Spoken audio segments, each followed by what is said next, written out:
This is a moron, doesn't know what a qira'at is, right? Yeah. Let me explain it. Are there textual differences? Let me explain it, bro. There are textual differences. Listen. Textual differences. It's been corrupted. So you can't listen. This is a problem with him. You can't listen, right? Now, when you look at the Torah, are there different verses? Are there different lines? And I have a whole book on the Dead Sea Scrolls and the Standard Torah and the differences between them. So it is not just that there are different recitations. Now his father, for example, he recites in Shu'bah and Asim, and somebody else will recite in Hafs and Asim. Those are all in accordance to one Mus'haf, the Uthmani Mus'haf. You don't know that, right? Miskeen, right? But the Torah has actual, from the Dead Sea Scrolls and the other scriptures, actual verses, chapters that have differences, and there are entire books written on that. That means there were rabbis who wrote things in that are not in other scriptures of the Torah. From their hands, they added to it, and that's why there's discussions on what should. Even the Catholic Old Testament has different numbers of verses and books than the Christian one. In the Quran, find me one Muslim in the entire world that does not agree that the Quran begins with Al-Fatiha and with Surah Al-Nas. Find me one. One. I didn't think so. Hang on. Go ahead, think. Ubay ibn Ka'b? You heard of Ubay him? ibn Ka'b radiallahu anhu did not believe that Surah Fatiha ends in Surah Nas? He didn't have two extra surahs in his Quran? No! Ibn Masud didn't have 111 chapters in his Quran? No! Miskeen! Ubay ibn Ka'b didn't say Ubay ibn Ka'b didn't say that there are over 200 verses missing from Surah 33? Not at all. Let me explain this. Let me explain. He didn't have extra words? He did not. Let me explain. He did not have extra words. Can I explain it now? Well, yeah, but I mean, Okay, even Yusuf Ali's commentary admits it. Yusuf Ali was an Ismaili, as I told you. Yeah, Yusuf Ali is just lying about what's in. Okay, let me explain. What's in the Qira'at Get of the book. Ubay ibn Ka'b. Listen, sir. If you want to learn. This is why you didn't come here to learn, because you're not trying to learn. You're just trying to argue. Yeah, you keep saying false stuff. Quit saying false things, and I won't have to respond. Al-Itqan of a Suyuti, and he has an entire chapter that discusses in these differences.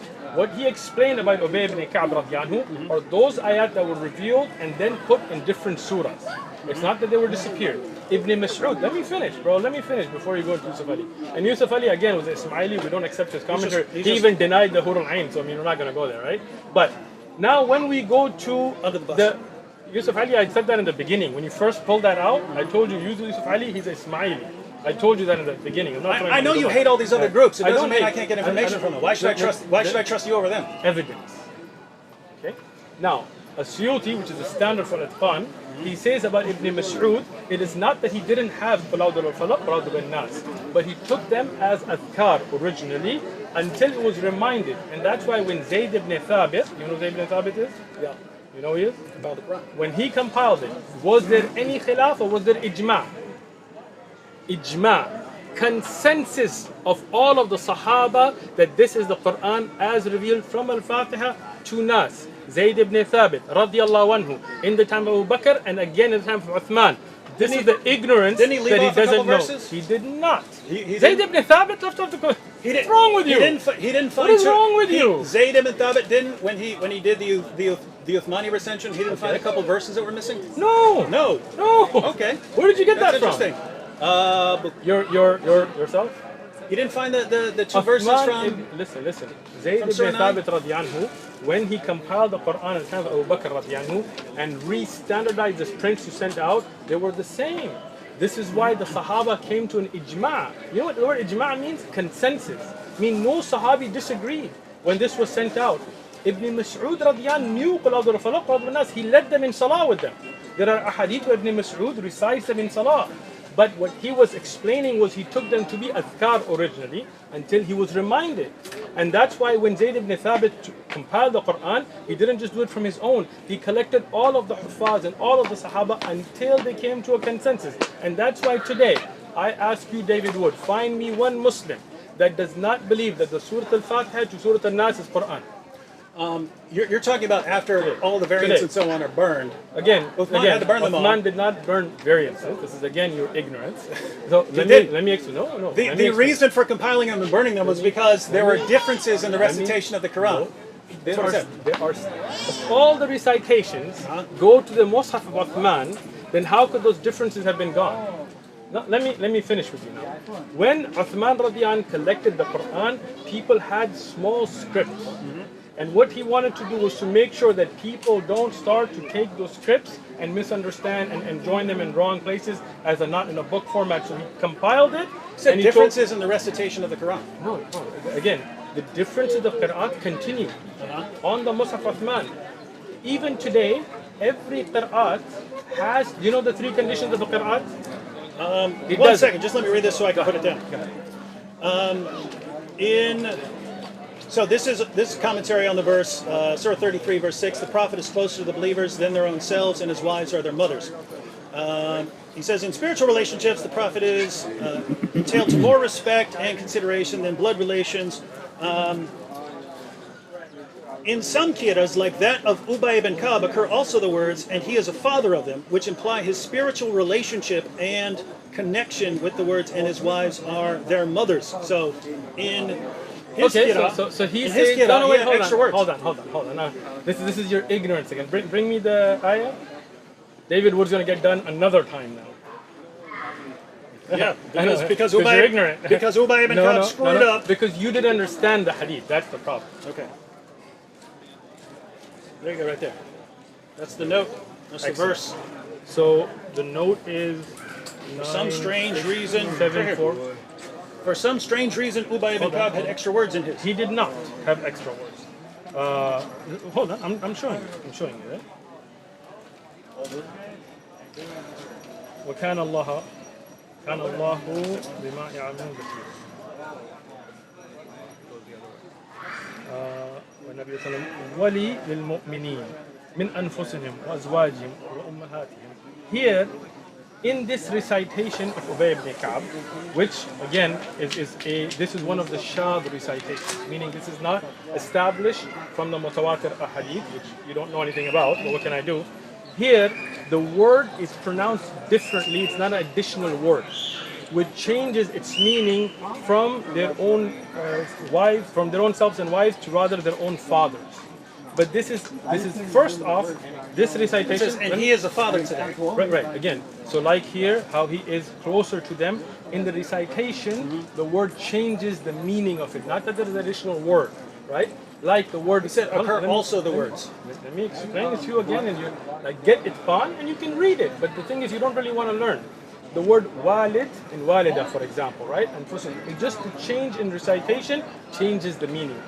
Both of them being correct. Ubay ibn Ka'b radiallahu anhu, this qira'at is not established mutawatir. Every qira'at has to be mutawatir from a Nabi alayhi salam. But even here, it was not the additional word, but the difference in recitation that gave the depth in meaning. Now, these recitations, as Asyuti has mentioned, that are shadh. That means that they are not accepted, because even in recitation, we have to make sure they're mutawatir, that they are through numerous authentic chains. Those that are through authentic numerous chains, they do not have additional words, because they all have to go back to one Mus'haf. Mus'haf of Uthman radiallahu anhu. Any recitation that may be attributed to anybody that does not go back to the Mus'haf of Uthman is rejected. Sorry, Dave. So if Muhammad's other companions again had different recitations, because that's you're not getting. That's even in Bukhari. So Umar said, Ubay was the best of the reciters among us, but we leave off some of what he recited. Excellent. They're leaving it off. Excellent. What does that hadith talk about? Let me guess. Different pronunciations or something. No. So Ubay ibn Ka'b radiallahu anhu had his style of recitation that would elongate things the Quraysh did not want to elongate. See, so this is the thing. You're ignorant. This of what's is amazing. Going We're on, sitting right? here reading. There are passages you can read. This is Ubay ibn Ka'b who said that over 200 verses are missing just from Surah 33. Again, he's got extra words. The problem he's got extra words here. The problem and everything is will be reinterpreted as nope. It was exactly the same. It's not interpretation. He just elongated the word. If you had understood the context, and we're not elongating it. That's what Umar is saying. Do this. Go get the book Al-Itqan and read it for yourself, so you can look at historic evidences. The problem is you don't really want to know the answer. We study these sciences. That's why we have the answer.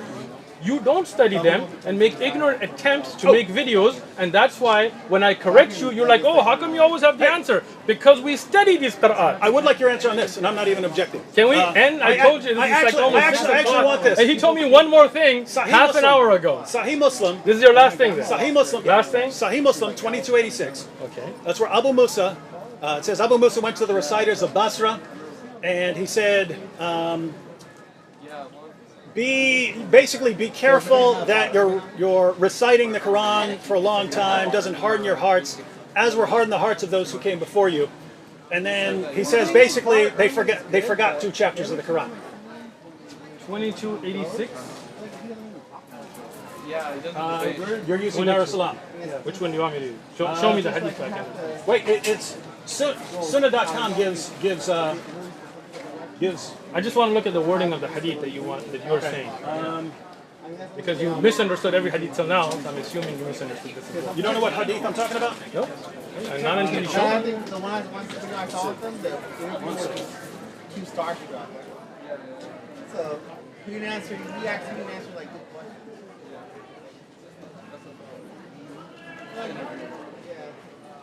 All this way from New York just to get destroyed again.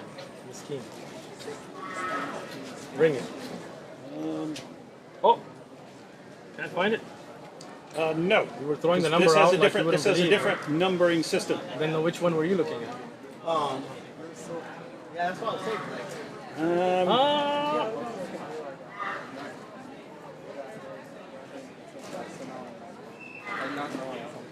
What are you laughing? You're using. I'm just giggling because my Okay, time here to we go, go here we go. an hour ago. Okay, here we go. There we go. All right, there we go. So what is the hadith number here? I like One. You see the 2286? That's in the old That's book.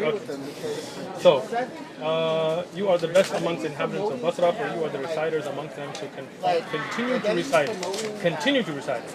That you are reciting for a long time may not harden your hearts, so they were hardened, as were the hardened of the hearts of those before you. We used to recite a surah which resembled in length the 70 surah in severity, Surah Al-Bara, which is Tawbah. I have, however, forgotten it, with the exception of which I remember out of it. If there were 2 valleys full of riches of the son of Adam, he would long for a 3rd valley, and nothing would fill their stomachs of the son of Adam except dust. And we used to recite a surah which resembled one of the surahs of Mushabbiyat, and I have forgotten it. But remember this much of it. What's your point? This is Abu Musa. Abu Musa al-Ash'ari. He goes to the reciters. He goes to the reciters of Basra. Okay. Right? And he says, hey, just be careful that you reciting the Quran for a long time doesn't harden your heart. Like you get bored with it or something, you get sick of it or something, right? No. You don't understand. This is the thing, your ignorance, right? Reading words off a page. No, and not understanding them apparently. Okay? So you're reciting for a long time. May not harden your heart. As were hardened of those before you. So he's telling them, continue to recite, obviously, so that your reciting does not harden your heart. Right. And he says, as were hardened the hearts of those before you. Right? By not reciting. The earlier generation. Exactly. Right? By not reciting, right? Hold on. Then he quotes, let me explain. and then he says, there was a chapter of the Quran in length and severity, like Surah At-Tawbah. So there's a chapter as long as and hard as Surah At-Tawbah. Okay. Right?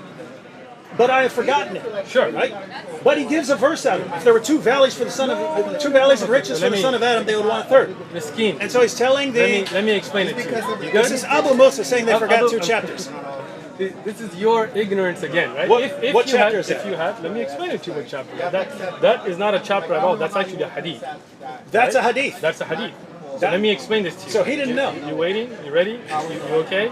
Take a breath. Take a breath, bro. This is your last one, but I'm gonna kill it with this one. So, when we look at the Sahaba radiyallahu anhum, who were the memorizers of the Quran, those that came together with Zayd ibn Thabit, Abu Musa al-Ash'ari is not one of them. Did you know that? Dave's caught again. Then the chapter should still be there. Let me explain. As if you had studied Ilm al-Rijal, which you didn't, then you would have known that some of the Sahaba, to the later type of their age, they had issues with memory. Right? And that is why Uthman ibn Affan, may Allah reward him, what he had done before this time, before Abu Musa al-Ashari went to Basra, before he became old, that Uthman radiallahu anhu took the Qurra, the Zayd ibn Thabit, ibn Mas'ud, ibn Abi Ka'b, from Uthman radiallahu anhu himself, and he standardized the Quran. So if somebody, as a person, starts to forget or mix up things, it would not affect the Quran. We know that Abu Musa al-Ashari radiallahu anhu, towards the later time of his life, had issues with remembering things and confusing things. But that would never affect the Quran, because the Quran was standardized and preserved by Uthman radiallahu anhu in book format and by ijma of the Sahaba in the early time, before the time when Uthman radiallahu anhu, Ali radiallahu anhu, and Abu Musa al-Ashari went to Basra. So a person himself, like for example, if I memorize the Quran, and when I get old, I come to this young man, I say, keep reciting the Quran so that your hearts don't become hardened, because I have forgotten many of the ayat of Quran and I recite them incorrectly, it will not affect the preserved, compiled Quran by ijma of the Sahaba radiallahu anhu. He gives a That's verse. it. That's He it. gives a verse out of it though. He does not. This is a hadith. That's the whole That's a point. hadith. Imam al-Nawawi, in his Sharh of Sahih Muslim, he explained that this is actually a hadith, and Abu Musa al-Ashari, because of his old age, was confused. But the Quran, alhamdulillah, was preserved before that time by the consensus of the Sahaba. There are Sahaba who memorized the Quran and forgot parts of it. Like today, there are those who memorize the Quran. But it never affected the preservation of the Quran, because the Qurra, and he is not from them, the Qurra were the precise memorizers who wrote down the entire Quran during the lifetime of the Prophet ﷺ. And that's why Zayd ibn Thabit, when he collected it, he told them to bring from the writing and memory, and only accepting 2 witnesses per ayah, compiled the Quran, standardized, sent out by ijma' of Sahaba, so anybody's personal memory would never affect the Quran after that. Walhamdulillah. It's 6 o'clock, I'm out. I mean,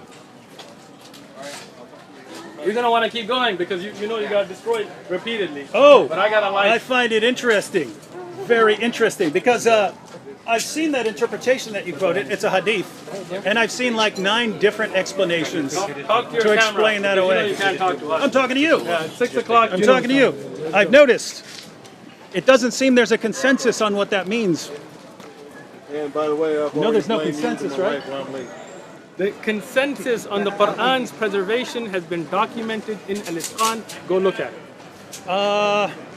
Yeah, the consensus. I'm right here. The consensus on the Quran's preservation now, even though you do have the different qira'at and so on, but you go back, different numbers of chapters. You have passages talking about entire chapters coming up missing. You have, according to Aisha, over 100 verses of Surah 33 coming up missing. According to Ubay ibn Ka'b, more than 200 verses missing from Surah 33. Ibn Umar warned people. Ibn Umar warned people. He said, let none of you say, I've memorized the entire Quran. For how does he know what the whole of it is when so much has disappeared? And the response to all of that is, there's a consensus. There's a consensus. We know there's a consensus now, but it doesn't line up with reality.